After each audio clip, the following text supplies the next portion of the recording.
আসসালামু আলাইকুম বন্ধুরা, আজকে একটি শিক্ষণীয় গল্প বলতে চাচ্ছি।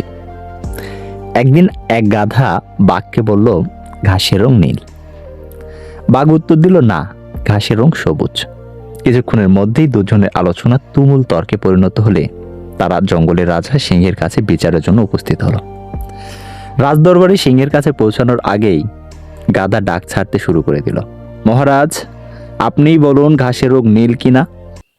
সিংহ উত্তর দিল, হ্যাঁ, ঘাসের রং নীল। গাধা তাড়াতাড়ি সিংহের কাছে পৌঁছালো এবং বলতে থাকলো, বাঘ আমার কথা মানছে না, তর্ক করছে এবং আমাকে বিরক্ত করছে, ওকে শাস্তি দিন। সিংহ তখন ঘোষণা করলো, বাঘকে 5 বছরের জন্য মৌন থাকার শাস্তি দেওয়া হলো।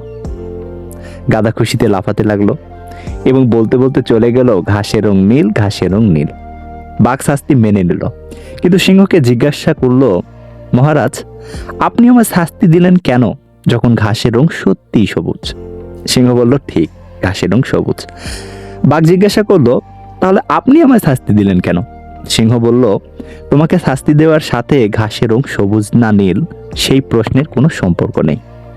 তোমাকে শাস্তি দিয়েছি কারণ তোমার মতো সাহসী বুদ্ধিমান প্রাণী একটা গাধার সাথে তর্ক করে সময় নষ্ট করেছ এবং এইরকম একটা বাজে কারণে আমার কাছে এসে আমার সময় নষ্ট করেছ।